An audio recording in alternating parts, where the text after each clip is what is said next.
हरे कृष्णा, राधे राधे।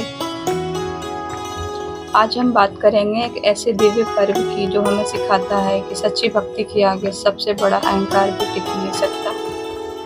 यह है नरसिंह चतुर्दशी। क्या आपने कभी सोचा है कि भगवान विष्णु को आधा मनुष्य और आधा सिंह रूप यानी नरसिंह अवतार क्यों लेना पड़ा? क्यों आज भी भक्त इस दिन व्रत रखते हैं, पूजा करते हैं और विशेष रूप से भगवान नरसिंह की आराधना करते हैं? आज की इस कथा में हम जानेंगे नरसिंह चतुर्दशी का पूरा रहस्य। बहुत समय पहले की बात है, एक अत्यंत शक्तिशाली असुर था हिरण्यकश्यप। उसने कठोर तपस्या करके ब्रह्मा जी को प्रसन्न किया। तब ब्रह्मा जी प्रकट हुए तो हिरण्यकश्यप ने अमर होने का वरदान मांगा। ब्रह्मा जी ने कहा, जो जन्म है उसकी मृत्यु निश्चित है, अमरता का वरदान मैं नहीं दे सकता। तब हिरण्यकश्यप ने बहुत चालाकी से वर मांगा।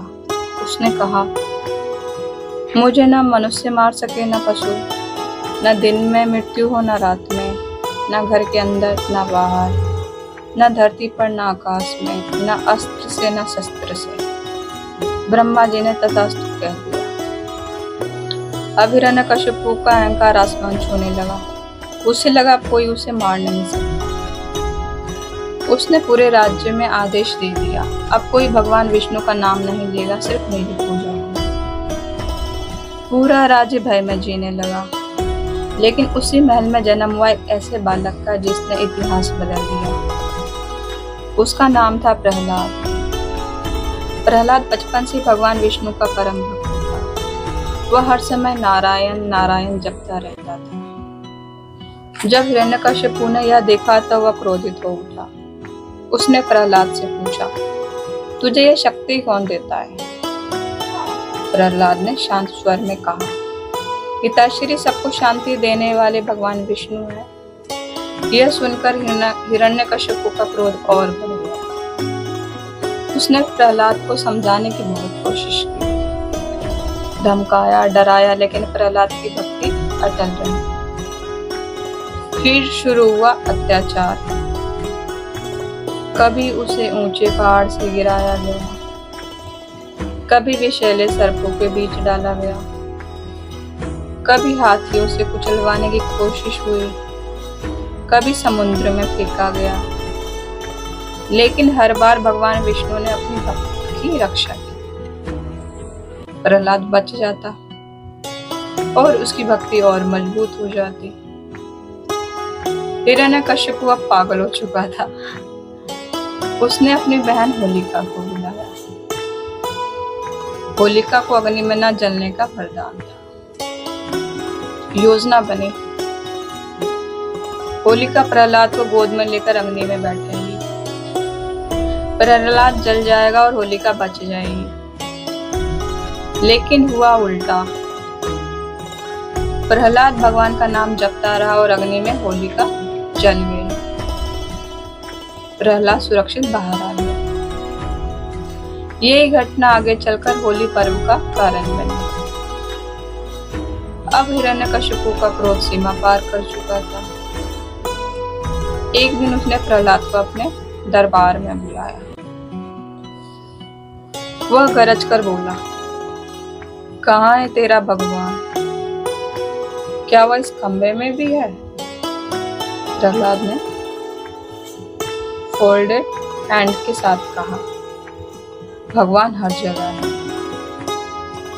हिरण्यकश्यप ने क्रोध में आकर उस खंबे पर जोर से प्रहार किया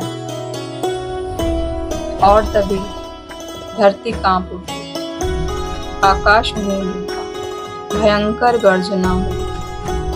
खंबे से प्रकट हुए भगवान नरसिम्हा, न आधे मनुष्य न पूरे पशु, सिंह का मुख, मानव का शरीर, भयंकर तेज और दिव्य क्रोध।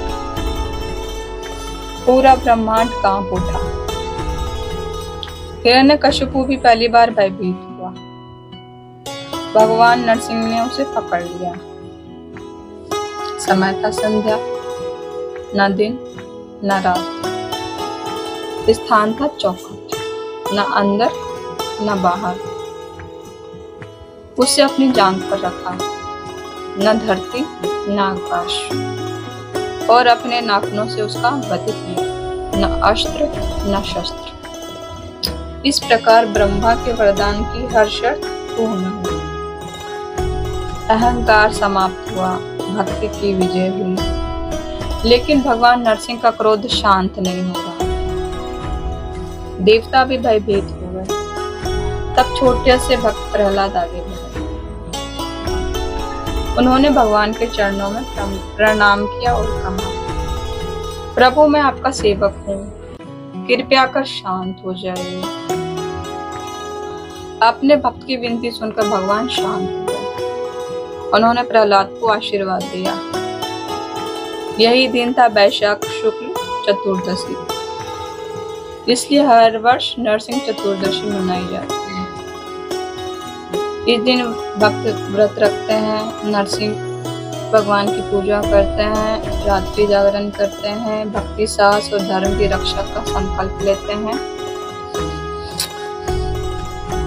यह पर्व हमें सिखाता है, भक्ति सच्ची हो तो भगवान स्वयं रक्षा करते हैं। अहंकार कितना भी बड़ा हो, धर्म के सामने टिक नहीं सकता, और जब भक्त पुकारता है तो भगवान खंबे से भी प्रकट हो जाता है। इसलिए जीवन में कभी अकेला मत समझना। यदि मन में सच्चा विश्वास है तो भगवान हमेशा साथ है। जय श्री नरसिंह देव, जय भक्त प्रहलाद, जय श्री हरि।